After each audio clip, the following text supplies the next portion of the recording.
رسول الله إليكم جميعا إن الله وملائكته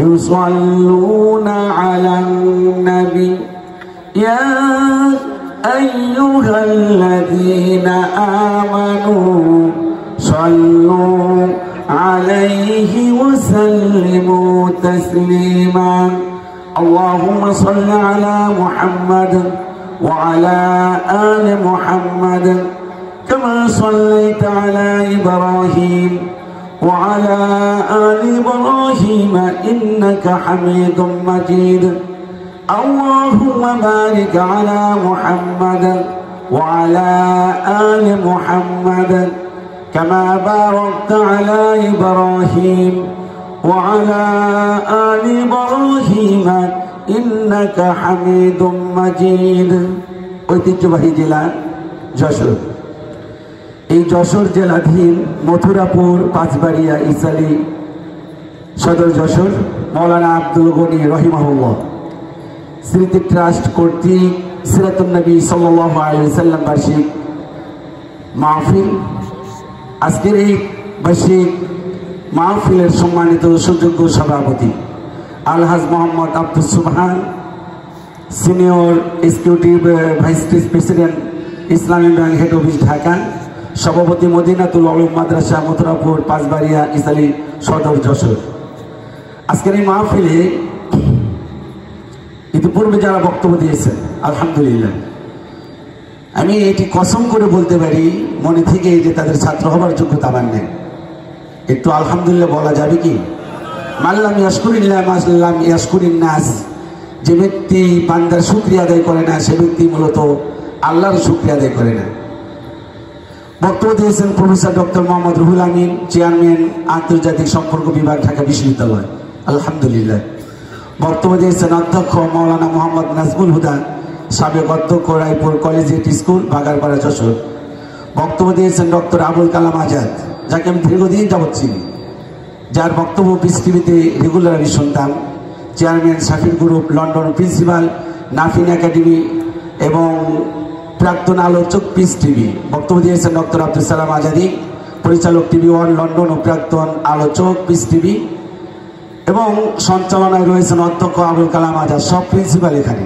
আলহামদুলিল্লাহ প্রফেসর এখানে আল্লাহ পাক কবুল করে বলে আমি শুনতে পেলাম যে এই যশোরে এখানে এই গ্রামে শাহেখ আহমদুল্লাহ দীর্ঘদিন লেখাপড়া করেছে বিগত কয়েকদিন আগে আমাদের ঢাকা প্রকৌশল প্রযুক্তি বিশ্ববিদ্যালয় যেখানে আমি মূলত একটি অঙ্গ প্রতিষ্ঠানে শিক্ষকতা করি একটি মাধ্যমিক প্রতিষ্ঠানে এখানে আনা হয়েছিল উনি বলেছিলেন যে খুব অভাবের তাড়নায় যশোর গিয়ে আমি ইমামতি নেই পরে শুনলাম যে এই এলাকায় নাকি ইমামতি নিয়েছেন তা আলহামদুলিল্লাহ ভালো একটি জায়গায় গনি এলাকায় এসেছে আল্লাহ সকলকে কবুল করুন আমি ভাইরা আমার যেহেতু সংক্ষিপ্ত আকারে আমি বক্তব্য দেব আমার টিকিট গতকালকে কনফার্ম করা হয়েছে আমার রাত 12টায় বাসের টিকিট করার আজকে জুম্মার সলাত আদায় করে এসেছি এখানে এসেছি 1টার সময় তা আমি আপনাদের সামনে 11:15 পর্যন্ত অর্থাৎ মাত্র আধা ঘন্টা কথা বলবো ইনশাআল্লাহ এরপরে আপনাদের কাছে বিদায় নিয়ে চলে যাব আসল সর্বপ্রথম সেই মহান রব্বুল ইজ্জাত ওয়াল জালাল সাউন্ড কমান্ড সুবহানাহু ওয়া তাআলা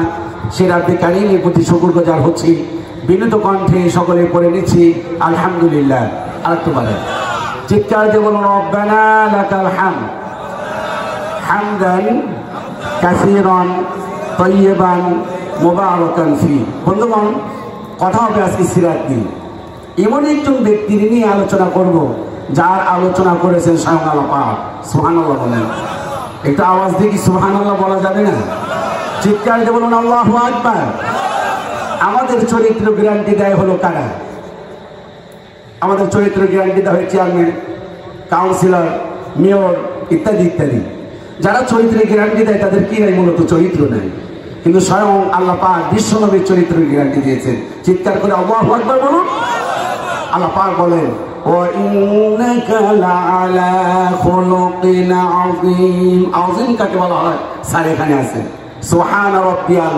আযীম যার তুলনা পৃথিবীতে আর কারো হয় না সুবহানাল্লাহ বলেন আল্লাহ পাক বলেছেন হে নবী নিশ্চয় আপনি অনুপম চরিত্রের অধিকারী যে চরিত্রের মধ্যে চুল পরিমাণ কোনো ত্রুটি বিচ্যুতি নাই চিল্লা বলুন আল্লাহু আকবার চরিত্রটা কেমন ছিল?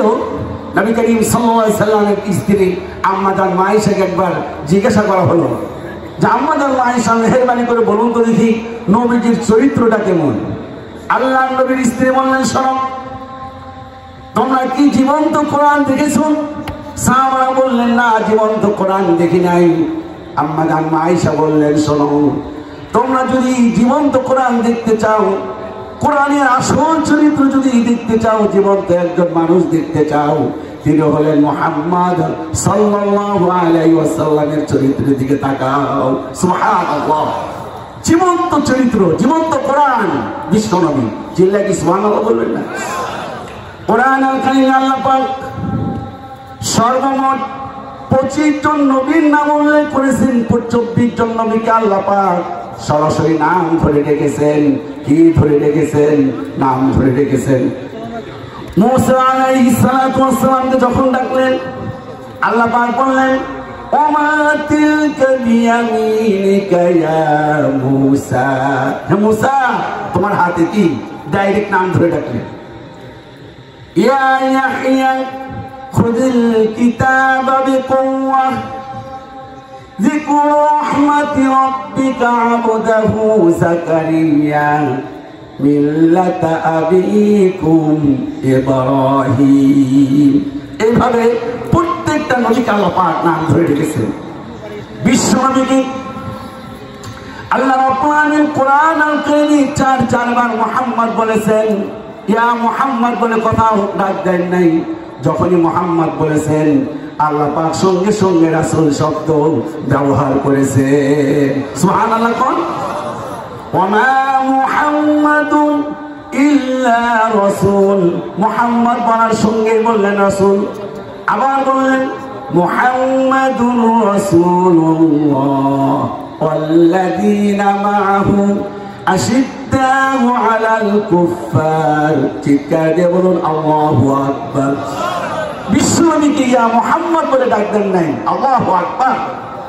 নবীজি ঘুমিয়ে আছেন, কম্বল গায়ে দিয়ে ঘুমিয়ে আছেন। কি গায়ে দিয়ে? আল্লাহ পাক ডাক দেওয়ার প্রয়োজন মনে করলেন।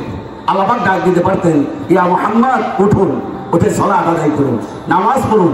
তখনও নামাজ ফরজ হয় নাই। নবীজি কম্বল গায়ে দিয়া মাথায় দিয়া ঘুমিয়ে আছেন। আল্লাহ পাক ডাক দিচ্ছেন, ইয়া আইয়ুহাল মুযাম্মিল কুমিল লাইলা ইল্লা কলিলা। হে চাদরওয়ালা, ইয়া আইয়ুহাল মুযাম্মিল, হে চাদরওয়ালা, কুমিল লাইলা ইল্লা কলিলা। আপনি জলদি করে রাতের 1/3 আপনি জেগে উঠুন। চিল্লা বলুন আল্লাহু আকবার। নবীজিকে বলা হয় বিশ্বনবী। এই পৃথিবীতে যত নবী রাসূল এসেছেন সবাই ছিলেন এলাকা ভিত্তিক নবী। জবাব দেন, কি ভিত্তিক নবী? যশোরের লোক কথা বলে না, প্রত্যেকটা নবী ছিলেন কি ভিত্তিক নবী? এলাকা ভিত্তিক নবী। কিন্তু নবীজি ছিলেন বিশ্বনবী। হযরতি খেয়াল করে দেখুন, নূহ আলাইহিস সালামের ব্যাপারে আল্লাহ পাক বলেন, ওয়া ইলা সামুদ আখাহুম সালিহা। সালিহ আলাইহিস সালাম কে আল্লাহ পাক বললেন, শোনো, উনি যখন সামুদ জাতির কাছে দাওয়াত পেশ করলেন, বললেন, ক্বালা ইয়া কওম, হে আমার সম্প্রদায়, হে আমার লোকেরা, ওয়াবুদুল্লাহ, আল্লাহর গোলামি করো, আল্লাহর গোলামি করো। এলাকা ভিত্তিক ডাক দিলেন। এরপর আল্লাহ পাক কোরআনে বলেছেন, ওয়া ইলা মাদিয়ানা আখাহুম শুআইবা। শুআইব আলাইহিস সালাম মাদিয়ানবাসীর মধ্যে প্রেরণ করলেন। উনি গিয়ে তার এলাকার লোকদের বললেন, ক্বালা ইয়া কওম, হে আমার সম্প্রদায়, ওয়াবুদুল্লাহ, আল্লাহর গোলামি করো। কিন্তু বিশ্বনবীকে যখন আল্লাহ পাক দাওয়াত দেওয়ার জন্য বললেন, তখন এলাকা ভিত্তিক নয়, তার দাওয়াতের সিস্টেম ছিল এরকম, ইয়া আইয়ুহান নাস, হে তামাম পৃথিবীর মানুষেরা, উ'বুদু রাব্বাকুম, তোমরা রবের গোলামি করো। চিল্লা বলুন সুবহানাল্লাহ। আমার বন্ধুগণ, এইভাবে যদি বলা শুরু করি শেষ করা যাবে না। নবীজি ছিলেন তামাম পৃথিবীর নবী। আল্লাহ পাক কোরআন আল কারীমে বলেন, কুল ইয়া আইয়ুহান নাস, হে নবী আপনি বলুন, ইন্নী রাসূলুল্লাহি ইলাইকুম জামিআ, আমি তামাম পৃথিবীর মানুষের জন্য আমি আল্লাহ পাক আমাকে প্রেরণ করেছেন। সুবহানাল্লাহ। ওয়া মা আরসালনাকা ইল্লা রাহমাতাল লিল আলামিন। তামাম পৃথিবীর জন্য আমি আল্লাহ পাক আপনাকে রহমত স্বরূপ প্রেরণ করেছি। চিল্লায় কি সুবহানাল্লাহ বলবেন না? তামাম পৃথিবীর জন্য আল্লাহ পাক রহমত স্বরূপ প্রেরণ করেছে। আর ওয়ামা আরসালনাকা ইল্লা কাফাতাল লিন-নাস বাশীরাও ওয়া নাযীরা, তামাম পৃথিবীর মানুষের জন্য সুসংবাদদাতা এবং ভয় প্রদর্শনকারী হিসাবে আমি আল্লাহ পাক প্রেরণ করেছি। সুবহানাল্লাহ বলেন। একটু কষ্ট হচ্ছে আপনাদের? একটু হাত পাখা থাকলে পাখা নিয়ে আসেন, লাইটের অনেক পাওয়া, একটু মেহেরবানি করে খেয়াল করে চলুন, কাজে লাগবে ইনশাআল্লাহ। নবীজি ছিলেন চাকরের আদর্শ, নবীজি ছিলেন স্ত্রীর আদর্শ, নবীজি ছিলেন মায়ের আদর্শ, নবীজি ছিলেন স্বামীর আদর্শ, নবীজি ছিলেন স্ত্রীর আদর্শ। চিল্লায় বলুন সুবহানাল্লাহ। নবীজি ছিলেন চাকরের আদর্শ। কিভাবে আদর্শ ছিলেন যে একটি কথা বললেই আপনারা সহজে বুঝতে পারবেন। আল্লাহ নবীর কাছে তার এক চাকর ছিল, খেয়াল করে শুনে কি ছিল? একটানা তিনি প্রায় 10 বছর বিশ্বনবীর বাড়িতে খাদেম হলেন, চাকর হলেন। কয় বছর? মেহেরবানি করে বলুন, কয় বছর? 10 বছর। হযরত আনাস রাদিয়াল্লাহু তাআলা আনহু উনি বললেন, আল্লাহর কসম, বিশ্বনবীর বাড়িতে প্রায় 1 যুগ আমি চাকরের কাজ করেছি, খেদমতের কাজ করেছি। আল্লাহর নবী জিন্দেগিতেও কোনোদিন আমাকে একটা ধমক দেন নাই। সুবহানাল্লাহ। নবীজির কাছে এলেন একটা পালক পুত্র যায়েদ, লালন পালন করলেন। কিছুদিন পর তার মামা এলেন। মনোযোগ দিয়ে শোনেন নবীজির আদর্শ কাকে বলে। চাচা এলেন, খালু এলেন, এসে নবীজিকে বললেন যে আপনার কাছে আমাদের এক ভাতিজা আছে, নাম কি? যায়েদ, আমরা তাকে নিতে এসেছি। নবীকে বললেন, শোনো, যায়েদ যদি যেতে চায় আমি বারণ করবো না, তবে যায়েদ যদি থাকতে চায় আমি তাকে গলায় ধাক্কা দিয়ে বেরো করে দেবো। নবুয়তের শান না। দেখি যায়েদকে ডাকি। যায়েদ কি বলে? যায়েদকে ডাকলেন, ডেকে বললেন, যায়েদ দেখো ছিল কিনা? বললেন, ইয়া রাসূলুল্লাহ, উনি আমার মামা, উনি আমার খালু, উনি আমার ফুফা, উনি আমার চাচা। নবীজি বললেন, ওনারা কে বলে শোনো। চাচা বললেন, ভাতিজা বাড়িতে চলো, জমি দেবো, জমা দেবো, টাকা দিব, পয়সা দিব, মেহেরবানি করে বাড়িতে চলো। যায়েদ বলে, ইয়া রাসূলুল্লাহ, আল্লাহর কসম করে বলি, যদি আমার এই চাচারা টাকা পয়সা বাড়ি ঘর তো দূরের কথা, আসমানের 4টাও যদি এনে দেয়, আল্লাহর কসম আপনার কদম মোবারক ছেড়ে আমি কখনো যাব না। সুবহানাল্লাহ। আজকে ইয়াতীমদের প্রতি ভালোবাসা দেখানো হয় না, দেখানো হয়? একটু মেহেরবানি করে কথা বলেন, ইয়াতীমদের প্রতি কি ভালোবাসা দেখানো হয়? বিশ্বনবীর কাছে একজন ইয়াতীম আসলেন, মনোযোগ দিয়ে শোনেন। মা কেঁদে কেঁদে বললেন যে, বাবারে, তোকে আদর করলে আমার এই স্বামীটা তোরে মারে, কারণ আমার স্বামী মারা গেছে, তোর বাবা মারা গেছে। আগামীকাল ঈদের দিন গিয়া তোর এই কথাগুলো, দুঃখগুলো বিশ্বনবীর কাছে গিয়া বলো। সুবহানাল্লাহ। ঈদের নামাজ পড়ে সবাই চলে যাচ্ছে, হাঁটি হাঁটি পা পা করে সবাই চলে গেলেন। এক পর্যায়ে নবীজি সবার পিছনে পড়লেন, দেখলেন রাস্তার পাশেই একটা ছোট্ট বালক, বয়স হবে 7 থেকে 8 বছর। নবীজি তার কাছে বসে গেলেন। বসে গিয়ে তাকে জিজ্ঞাসা করলেন, তোমার নাম কি? নাম বললেন। বললেন, আরে ঈদের দিন তো কাঁদতে হয় না, তুমি কাঁদো কেন? বললেন, আমি কেন কাঁদি এই কথা তোমার কাছে বলবো না। আল্লাহ নবী বললেন, কার কাছে বলবেন? উনি বললেন, আমি বলবো হলো বিশ্বনবী জনাব মুহাম্মদ রাসূলুল্লাহ সাল্লাল্লাহু আলাইহি ওয়াসাল্লামের কাছে। নবীজি বললেন, শোনো, তুমি যে লোকটিকে খুঁজতেছো সেই লোকটাই হলো আমি মুহাম্মদ সাল্লাল্লাহু আলাইহি ওয়াসাল্লাম। বলি, ইয়া রাসূলুল্লাহ, আপনার কাছেই তো বলতেছি, কথা বলুন, আপনারই খুঁজতেছি। নবীকে বললেন, তাহলে কেন কাঁদো বলো? বললেন, ইয়া রাসূলুল্লাহ, আমি হলো একজন ইয়াতীম। আমার মায়ের মুখে শুনেছি আপনিও একজন ইয়াতীম। আপনি আমার কষ্টগুলো বুঝতে পারবেন। বাবা মারা গিয়েছি, মারা যাবার পর মা অন্যত্র বিয়ে বসেছে। যে লোকটির কাছে বিয়ে বসেছে, ওই আমার মা যদি আমাকে আদর করে, চুমো খায়, লোকটা সহ্য করতে পারে না, আমাকে বেদম প্রহার করে। মা গতকাল কি রাতের বেলায় বুকের মধ্যে জড়িয়ে ধরে বললো, বাবারে, মা সন্তানকে আদর করবে, এটাই সিস্টেম, এটাই। কিন্তু তোমাকে আদর করলে আবার স্বামী আমাকে মারে। তুমি চলে যাও, আগামীকাল বিশ্বনবীর কাছে কথাগুলো বলো, অবশ্যই তোমার দুঃখ দুর্দশা দূর করে দিবে। বিশ্বনবী কথা শোনার পর বুকের মধ্যে জড়িয়ে ধরলেন, কপালে চুমু খেলেন, চুমো খাওয়ার পর বললেন, শোনো গো বাবা, আজকের ঈদের দিনে আমি যদি তোমার বাবা হয়ে যাই, আর আম্মা জান আমার স্ত্রী হযরত আয়েশা যদি তোমার মা হয়ে যায়, তোমার কোনো দুঃখ থাকবে কিনা?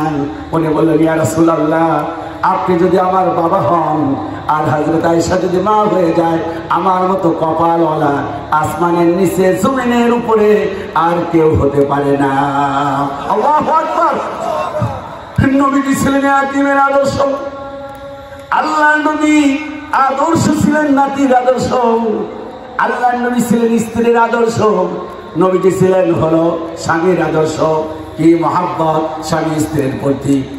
খেয়াল করে শুনুন, আমি কোন দিকে আলোচনা করব, মেহেরবানি করে কথাগুলো শুনুন। আজকে স্বামী স্ত্রীর মধ্যে মহাব্বত নাই, স্বামী স্ত্রীর মধ্যে দারুণ ভাবে অমিল দেখা যায়। নবীজির কি আদর্শ ছিল দেখুন। আম্মা জান আয়েশা বলেন, নবীজি আমাকে কত ভালোবাসতেন। একই পাত্রে প্রায় সময় খেতাম, অথবা আলাদা পাত্রে খেতাম। খাবার পর আমি এরকম হাড্ডিগুলো চষে চষে দস্তরখানার মধ্যে রেখে দিয়েছি। নবীজিকে খেয়াল করে দেখেছি, আমার ওই হাড্ডি চোষাগুলো আল্লাহ নবী পুনরায় তিনি চষে চষে খাইতেন। সুবহানাল্লাহ! কি আদর্শ দেখুন, স্ত্রীর প্রতি কি ভালোবাসা! ভালোবাসা কাকে বলে নবীজি দেখিয়েছেন। আম্মা জান আয়েশা বলেন, নবীজি আমাকে এত মহব্বত করতো, আমি পানি খেতাম, পানি খাওয়ার পর পানি রেখে দিয়েছি। নবীজিকে দেখতাম, আমি যেখানে মুখ লাগিয়েছি আল্লাহ নবী সেখানে মুখ লাগিয়ে বাদ বাকি পানিটুকুন খেয়ে ফেলতেন। সুবহানাল্লাহ! কি মহব্বত! স্বামী স্ত্রীর মধ্যে মহব্বত কাকে বলে? আমাদের মা আয়েশা বলেন যে একদিন নবীজি আমার হাতটা ধরলেন, হাতটা ধরে হাঁটি হাঁটি পা পা করে নিয়ে গেলেন একদম পূর্ণিমার চাঁদ ছিল খোলা আকাশের নিচে। খোলা আকাশের নিচে গিয়ে বলেন, আয়েশা আজকে আসো আমরা একটু দৌড়ের পাল্লা দিই। সুবহানাল্লাহ কইলেন। কিসের পাল্লা? একটু মেহেরবানি করে বলেন, কিসের পাল্লা? কার সঙ্গে? স্ত্রীর সঙ্গে দৌড়ের পাল্লা দিলেন। আম্মা জান আয়েশা বলেন যে আমি ছিলাম একদম হালকা পাতলা, আমার বিয়ে হয়েছে খুব অল্প বয়সে। এবার দৌড়ের পাল্লা টার্গেট করা হলো, আমি দৌড় দিলাম, দৌড় দিয়ে আমার লক্ষ্যবস্তুতে পৌঁছে গেলাম। নবীজি পিছনে পড়ে গেলেন। পিছনে পড়ে যাওয়ার পর দেখলাম যে নবীজির মনটা একটু খারাপ। কিন্তু কয়েক বছর পর আবার নবীজি আমাকে হাতটা ধরে পূর্ণিমার চাঁদ খোলা আকাশের নিচে ওই জায়গায় নিয়ে গেলেন। নিয়ে গিয়ে বলেন, আয়েশা মনে আছে না কয়েক বছর আগে একটা পাল্লা দিয়েছিলাম, আজকে আসো আবার পাল্লা দিই। আম্মা জান আয়েশা বলেন, সেই দিনের তুলনায় আমার শরীরটা ছিল একটু স্থূল, একটু ভারী। দৌড়ের পাল্লা দিলাম।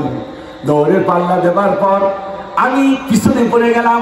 নবীজি আগে গন্তব্যে লক্ষ্য বস্তুতে চলে গেলেন। চলে যাবার পর মুচকি হাসি দিয়ে বললেন, আয়েশা গত কয়েক বছর আগে পারি নাই, তার যে একটা মনের মধ্যে ছিল আজকে আমি পুষাইয়া নিলাম। সুবহানাল্লাহ! আজকে মহব্বত নেই, স্বামী স্ত্রীর মধ্যে মহব্বত নেই। আজকে কি মহব্বত? মোটেই মহব্বত নেই। কোন সিরাত নিয়ে কোন বিষয় নিয়ে আলোচনা করবো? এই আধা ঘন্টার মধ্যে আমি এলো পাতানি কিছু কথা মাঝখানকে বলে যাই। আম্মা জান আয়েশা বলেন, নবীজিকে অনেক চেষ্টা করেছি জীবনে, জিন্দেগিতে কোনোদিন আগে সালাম দিতে পারিনি। সুবহানাল্লাহ বলেন না? আজকে সবাই তোমার একজন ব্যক্তি হাত তুলে বলেন তো দেখি যশোরের মাটিতে যে আমার স্ত্রীর রেগুলার আমি সালাম দিই, আগে সালাম দিতে দিই না। মাশাআল্লাহ, এক দুইজন তিন চারজন পেয়েছি। আল্লাহু আকবার, আল্লাহ কবুল করুন। আমি কয়েক বছর আগে চাপাই নবাবগঞ্জ গিয়ে বলেছিলাম যে স্ত্রীদেরকে সালাম দিবেন।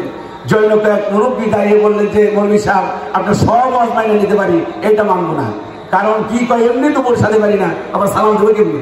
সালাম দিলেও তো আরো মানবো না। আমার কথা কি আপনি বুঝতে পেরেছেন? আরে কি জাতির কপাল পড়া!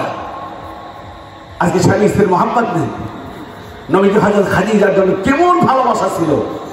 আজকে নবীজির কোন সিরাতটা নেবেন? এক দু একটা সাইড নিয়ে যান, সামাজিক কিছু সাইড বলে যাই, বলি ইনশাআল্লাহ।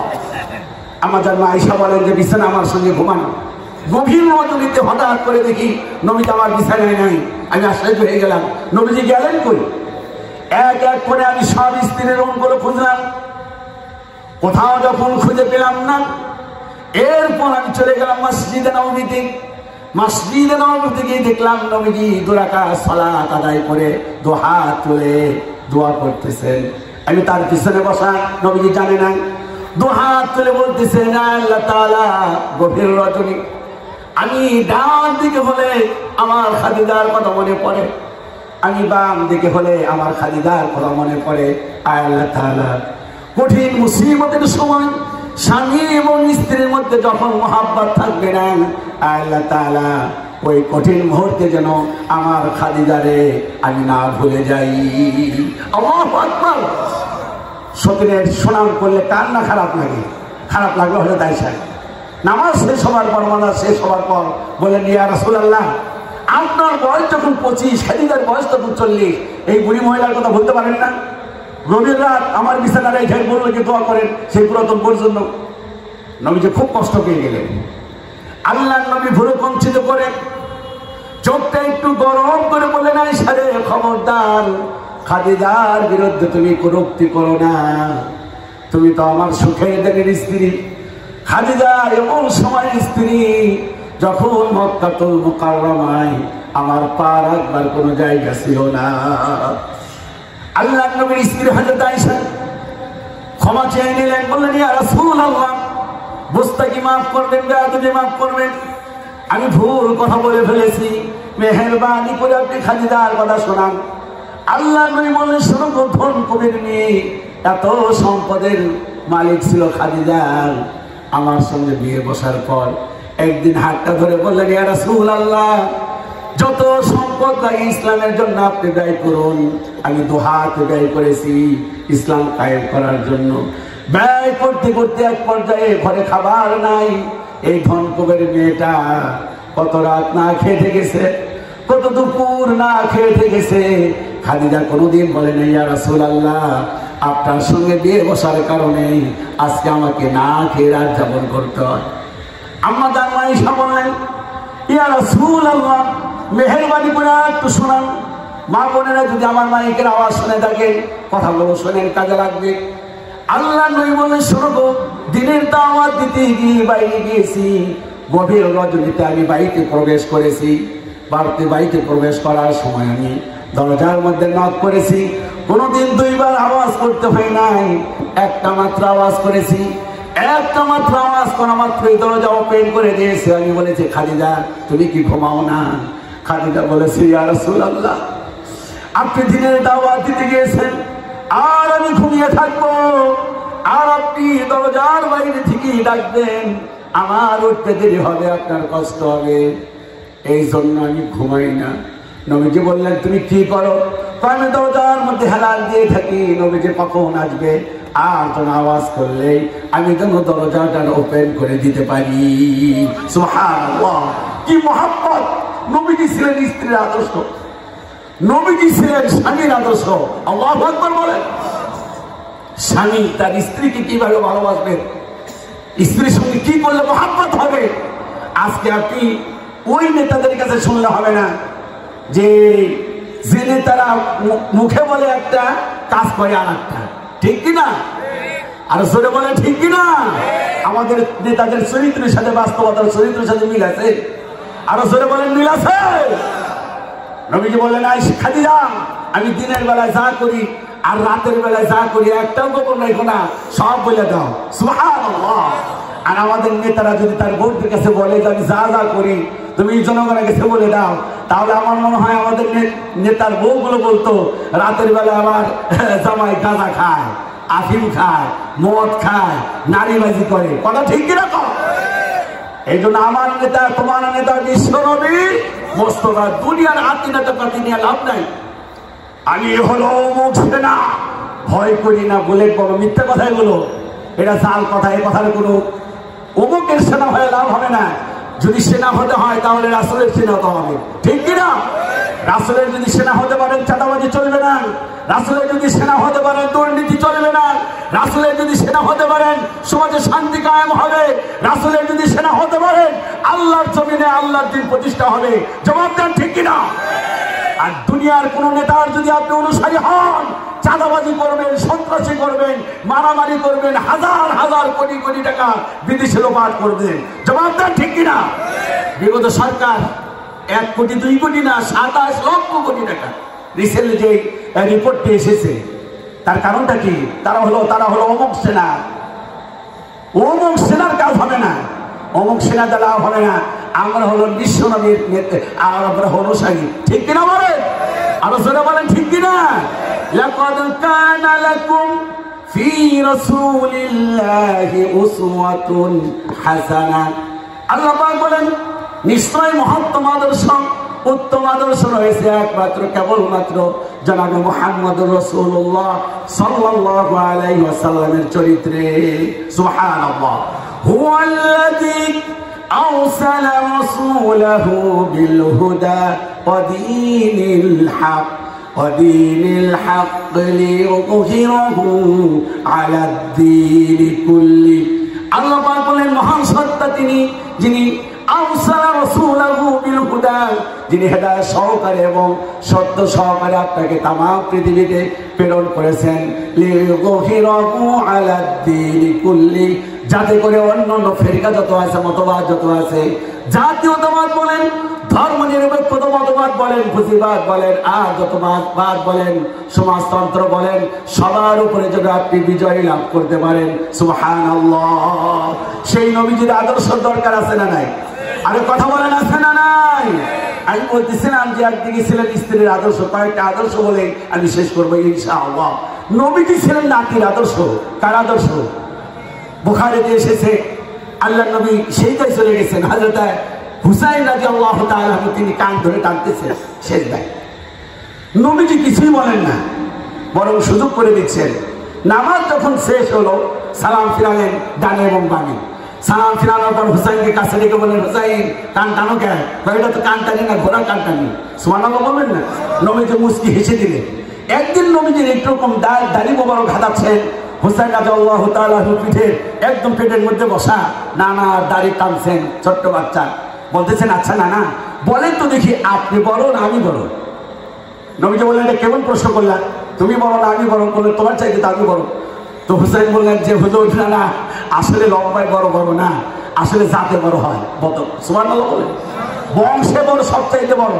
তো নবীজি বললেন যে কোন দিকে তুমি বড়, কি বলতে চাও? আপনার সাথে আমি সব দিকে বড়। নবীজি বললেন কোন দিকে বড় বলো তো দেখি।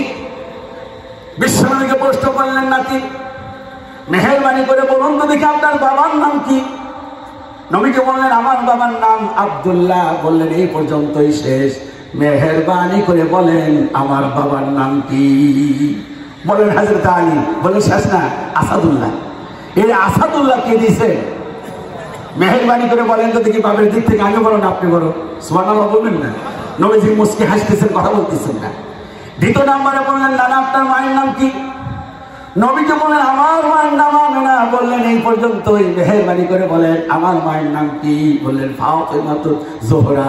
বললেন না না এখানেই শেষ না, আমার মাকে আল্লাহ পাক এমন মর্যাদা দিয়েছেন কিয়ামতের দিন মুসিবতের সময় সমস্ত নারীদের মধ্যে আল্লাহ পাক আমার মাকে সর্দার বানিয়ে দিবে।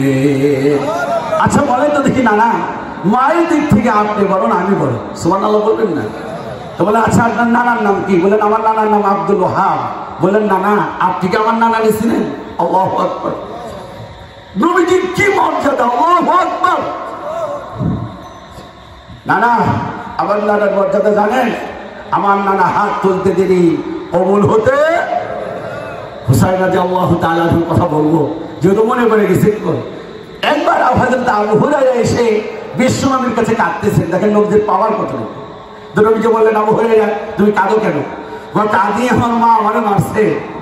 আল্লাহ নবী বললেন শোনো মা মারবে কিন্তু এ ব্যাপারে আমার কোনো ইন্টারফেয়ার করার কিছুই নাই। এখানে আমি নাক গলাতে পারি না, আমি কিছুই বলতে পারি না। নবীজি বললেন কেন মেরেছে?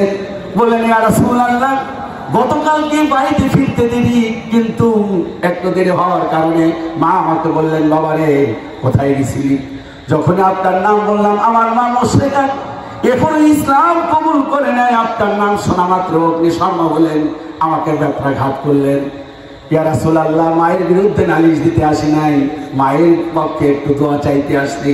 মেহেরবানি করে দোয়া করেন আমার মাকে যেন আল্লাহ পাক মুশরিকা থেকে মুসলিমা বানিয়ে দেয়। নবীজির পাওয়ারটা দেখেন কতটুকু। আল্লাহ নবী হাত তুললেন, আল্লাহুম্মা হাদি উম্মি আবি হুরায়রা, ইয়া আল্লাহ আবু হুরায়রার মাকে হেদায়েত দাও। এই কথা বলা মাত্র হযরত আবু হুরায়রা একটা দৌড় দিলেন। দৌড় যখন দিলেন পিছন দিকে ছাড় দিলে তার আস্তেন টেনে ধরলেন, জামা টেনে ধরলেন। ভদ্র মানুষ। এই যে স্যার এখানে বসা, ওনার মতো প্রফেসর মানুষ, ঢাকা বিশ্ববিদ্যালয়ের মতো জায়গা, এইরকম একজন প্রফেসর যদি দৌড় দেয়, স্বাভাবিক কারণে সবাই বলবেন ব্যাপার কি, দৌড়াই কেন, কথা বলেন। হযরত আবু হুরায়রা ভদ্র মানুষ, পিছন থেকে জামা টেনে ধরলেন। সাহাবীদের বললেন, খবরদার আমার জামা টেনে ধরো না, আমি আগে দেখতে চাই নবীজির হাত তুলতে দেরি না আল্লাহর দরবারে কবুল হতে দেরি। আল্লাহু আকবার। আবু হুরায়রা বলেন যে কাছে আমাদের বাড়ি, দৌড়ে বাড়িতে গেলাম, গিয়ে দেখলাম মা গোসল করে বের হচ্ছেন, মায়ের মাথা থেকে রহমতের পানি বের হচ্ছে। আমার মনে হচ্ছে মায়ের চেহারা মধ্যে একটা নূরের ভাব চলে আসছে। আমাকে বললেন যে বাবা কই গেছিলি? আমি বললাম মা তুমি জানো না আমি কই যাই? বললেন বাবা গতকালকে মারার পর আমার মনটা খারাপ, আমার বিশ্বনবীর দরবারে নিয়ে যাইবা, আমি একটু কালেমা পড়ে মুসলমান হয়ে যাবো। নবীজির কি পাওয়ার! চারদিক একটু ইশারা করছে, দ্বিখণ্ডিত হয়ে গেছে। আল্লাহু আকবার বলে। আমরা 1 মাস না 2 মাস না 17 মাস বাইতুল মুকাদ্দাসের দিকে নামাজ পড়েছি। কয় মাস? নবীজির মন বারবার কাঁদে, হারে বাইতুল মুকাদ্দাসটা কিবলা না হইয়া আমার বাইতুল্লাহর দিকে যদি কিবলাটা হইতো, জোহরের নামাজ, মতান্তরে আসরের নামাজ। নবীজির পাওয়ারটা দেখে আল্লাহু আকবার, আলহামদুলিল্লাহি রাব্বিল আলামিন মনে মনে কিরাত করতেছে। জোহরের নামাজ, মতান্তরে আসরের নামাজ, 2 রাকাত নামাজ শেষ, 2 রাকাতে দাঁড়িয়ে গেছে। আর মনে মনে ভাবতেছেন আল্লাহ পাক আমার কিবলাটা যদি বাইতুল্লাহর দিকে হতো, আল্লাহ পাক কবুল করে দিয়েছে। সুবহানাল্লাহ। নবীজি একটু তাকিয়েছেন, নামাজের মধ্যে তাফসীরের মধ্যে আসছে যে নবীজি একটু আকাশের দিকে তাকিয়েছেন। আল্লাহ পাক কোরআনের আয়াত নাযিল করলেন, قد نرى تقلب وجهك في السماء। হে নবী বারবার আপনাকে আকাশের দিকে তাকাতে খেয়াল করেছি। ফাওয়াল্লি ওয়াজহাকা শাতরাল মাসজিদিল হারাম। এই মুহূর্তে আপনার কিবলাটা আপনি বাইতুল্লাহ দিকে করে দেন। সুবহানাল্লাহ। জোহরের নামাজ 2 রাকাত পড়ার পর নবীজি বাইতুল্লাহর দিকে ঘুরলেন। কিছু সাহাবী নবীজিকে অনুসরণ করলেন, আর কিছু অনুসরণ করলেন না। নবীজি সালাম ফিরিয়ে বললেন, কি ব্যাপার তোমরা ঘুরলে কেন? বললেন, ইয়া রাসূলুল্লাহ আপনি বলেছেন আপনার অনুসরণ করার জন্য, যেহেতু আপনি ঘুরেছেন আমরাও ঘুরেছি। নবীজি বললেন, আল্লাহ পাক আমার আশা পূরণ করে দিয়েছে, আজ থেকে সবাইকে জানিয়ে দাও আল্লাহ পাক আজ থেকে আমাদের কিবলা করে দিয়েছেন বাইতুল্লাহর দিকে। সুবহানাল্লাহ। নবীজির চরিত্র কাকে বলে? আল্লাহু আকবার বলে।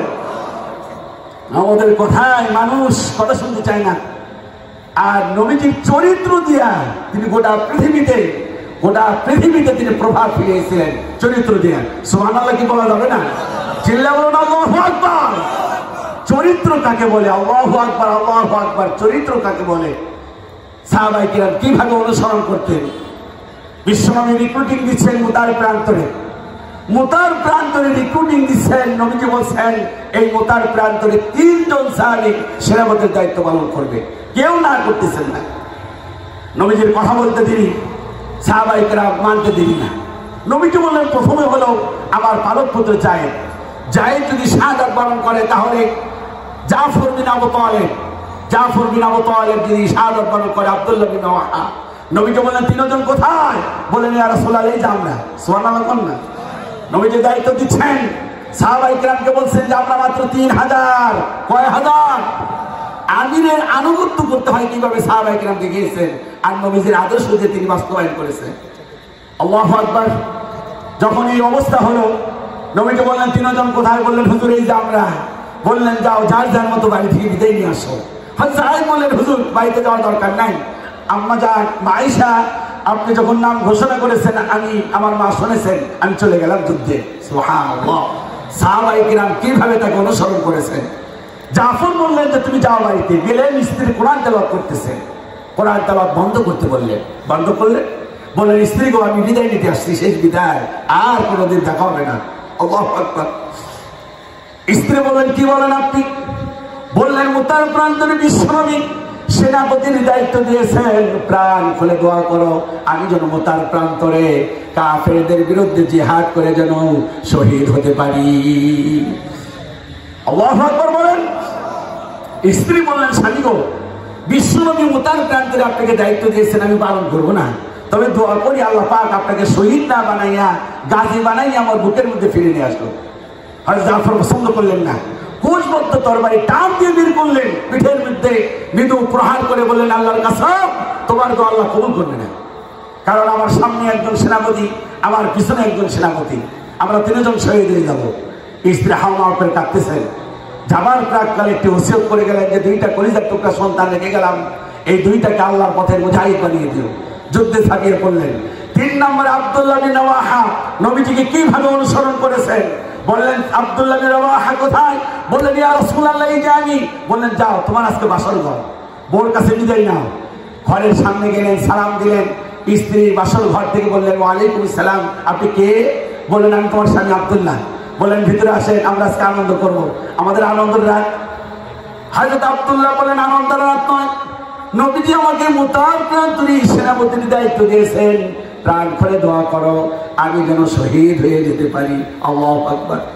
স্ত্রী ডাক দিয়ে বললেন, প্রাণের প্রিয়তম স্বামী, আমি বারণ করব না, মেহেরবানি করে অনুরোধ করবে একটু ঘরের মধ্যে আসেন, আপনার চেহারাটা দেখব। সাহাবায়ে কেরাম কিভাবে অনুসরণ করতেন? কুনতুম তুহিব্বুনাল্লাহ, ইয়াতির বাস্তবায়ন দেখুন। স্বামী বললেন, ঘরের মধ্যে যাব না, মায়ের মুখে শুনেছি তোমার চাইতে সুন্দরী সুশ্রী নারী এই মদিনাতুল মুনাওয়ারায় কেউ নাই। আমি যদি ঘরের মধ্যে ঢুকি, তুমি যদি প্রেম নিবেদন করো, তাহলে আমি দুর্বল হয়ে যেতে পারি, আমি ঘরের মধ্যে ঢুকবো না। স্ত্রী বললেন, আল্লাহর কসম করে বলি প্রেম নিবেদন করবো না, আমি তোমার কাছে অনুরোধ করি চেহারাটা একটু দেখবো।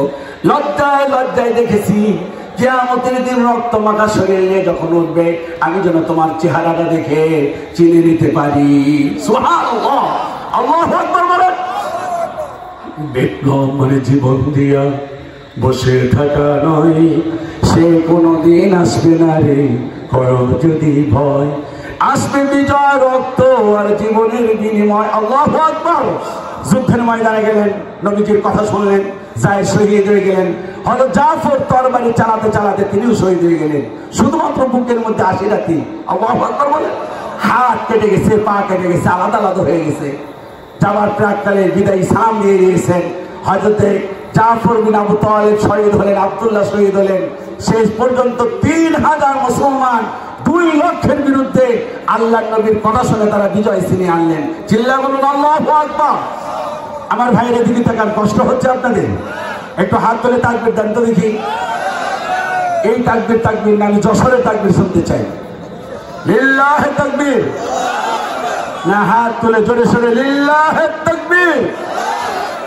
আল কোরআনের আলো অনেক জ্বালিয়েছে, 71 সালের পর থেকে জ্বালায়। কোরআন আর ঘরে জ্বালাইতে চাই না, এখন একটু বাইরে নিতে চাই। ঘরে তো জ্বলবে ইনশাল্লাহ, বলেন ইনশাল্লাহ বলেন। আচ্ছা বলেন তো দেখি, এই কোরআন ঘরে জ্বালালে বেশি লাভ হবে না পার্লামেন্টে জ্বালালে? আরে কথা বলেন, সংসদে জ্বালালে বেশি লাভ না ঘরে? সংসদে জ্বালালে অটোমেটিকলি ঘরে জ্বলবে, ঠিক কিনা কম? কিন্তু ঘরে জ্বালালে পার্লামেন্টে যাইতে একটু সময় লাগবে, ঠিক না? এই জন্য আগামী নির্বাচনে ইনশাল্লাহ আমরা কোরআনকে রাষ্ট্র পরিচালনা করতে চাই। কে কে রাজি? হাত তুলে দেখা, হাত তুলে দেখা। লিল্লাহি তাকবীর। আগামীর পার্লামেন্ট হবে কোরআনের পার্লামেন্ট, জবাব দেন ঠিক কিনা? আগামীর পার্লামেন্ট হবে আলেম ওলামাদের পার্লামেন্ট, আগামীর পার্লামেন্ট হবে আল্লামা সাঈদীর স্বপ্নের পার্লামেন্ট। কথা বলেন ঠিক কিনা? এই জন্য আমার ভাইরা, বিশ্বনবীর একটি বিশাল চিন্তা ছিল। কি চিন্তা? উনি মক্কাতুল মুকাররমায় থাকে, একটু দোয়া করছিলেন। আপনি দোয়াটা কি বলেন তো দেখি? রব্বি আদখিলনি মুদখালা সিদকিন, আল্লাহ তাআলা সত্য সহকারে আমাকে প্রবেশ করাও, আবার সত্য সহকারে আমাকে বের করো। ওয়াজআলনি মিন লাদুনকা সুলতানান নাসীরা, আর মেহেরবানি করে আমাকে রাষ্ট্র ক্ষমতা দাও। সুবহানাল্লাহ। নবীজি সিরাতের মধ্যে ওইটাই একটা, যে রাষ্ট্র ক্ষমতা। নবীজি মদিনায় গেলেন, মক্কায় কিছুই করতে পারেননি। খেয়াল করেন, আপনার খুব শিক্ষিত মানুষ।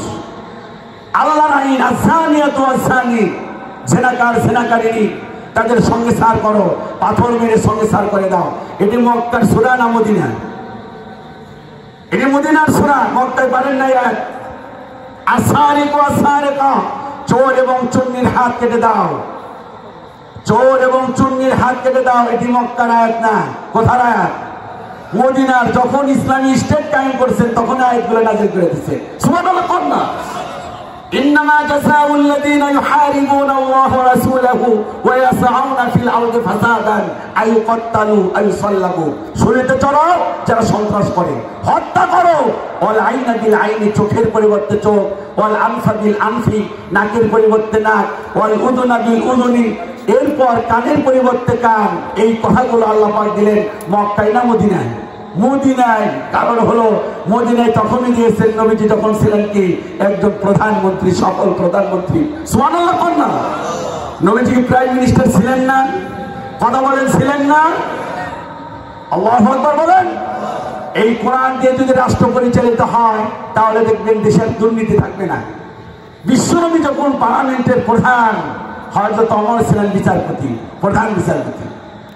2.5 বছর পর নবীজির কাছে গিয়ে বললেন, ইয়া রাসূলুল্লাহ, আপনি আমার এমন একটা কর্ম দিচ্ছেন যেখানে কাজ নাই, আমার এমন একটু চাকরিটা একটু চেঞ্জ করে দেন, অফিসটা চেঞ্জ করে দেন। আমি যেখানে আছি সেখানে বসে আমার অলস সময় কাটে। প্রধান বিচারপতি। নবীজি বললেন যে শোনো, কেন? কারণ কি? কয়, ইয়া রাসূলুল্লাহ, 2.5 বছর যাবত আমি প্রধান বিচারপতি, কিন্তু আল্লাহর কসম একটা বিচারও আমার কাছে কেউ নিয়ে আসে না। সুবহানাল্লাহ কোন? এই কোরআন দিয়ে মানুষের চরিত্রকে পরিবর্তন করে দিলেন। এই কোরআন দিয়ে পৃথিবীর সেরা মানুষ তৈরি করলেন। হযরত আবু বকর তৈরি করলেন, ওমর তৈরি করলেন, ওসমান তৈরি করলেন, হযরত আলী তৈরি করলেন, তালহা তৈরি করলেন, জুবাইর তৈরি করলেন। আমরা ইচ্ছে করলে এই কোরআন দিয়ে আমরাও সোনার মানুষ তৈরি করতে পারি। ঠিক কিনা? কথা বলেন ঠিক কিনা? এই জন্য আমার ভাইরা, এই কোরআন দিয়ে বিশ্বনবী রাষ্ট্র পরিচালনা করেছেন। কোরআন দিয়ে তিনি মানুষকে সুসংবাদ শুনিয়েছেন।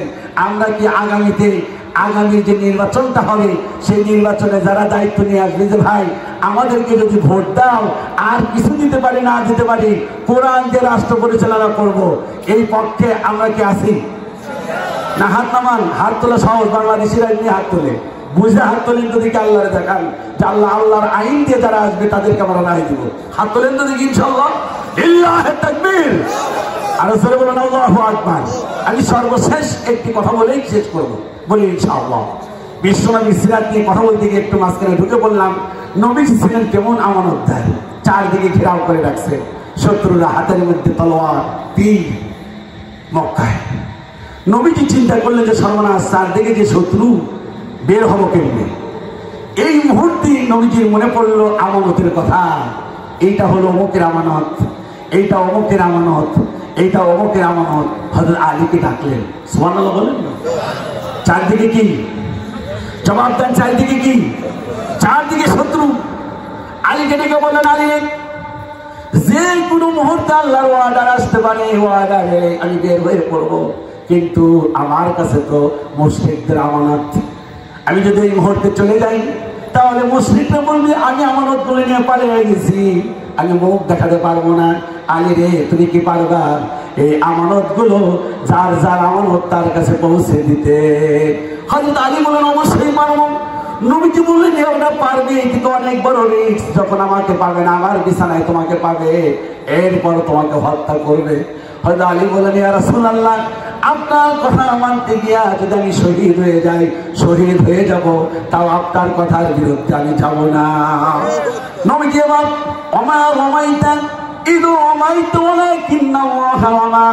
হাতের মধ্যে এক মুষ্টি বাড়ি নিলেন। নবীজিকে আল্লাহ পাক বললেন, ফু দেন। ফু দিলেন, চারদিকে তিনি ছড়িয়ে দিলেন। আল্লাহ পাক বললেন, এবার বের হয়ে পড়েন। এবার বের হয়ে পড়লেন। হযরত আবু বকরের বাড়িতে একটা টোকা দিলেন। গভীর রাত, আবু বকর দরজা খুলে দিলেন। নবীজি বললেন, আবু বকর তুমি ঘুমাও না। হযরত আবু বকর বললেন, কেমন বন্ধু? আল্লাহর কসম করে বলে, আপনি যেদিন বলেছেন আল্লাহর পক্ষ থেকে যে কোনো মুহূর্তে আমাদের হিজরতের অর্ডার আসতে পারে, আল্লাহর কসম সেই দিন থেকে আমি বিছানায় কোনো পিঠ লাগাই না। সুবহানাল্লাহ। আল্লাহু আকবার বলেন।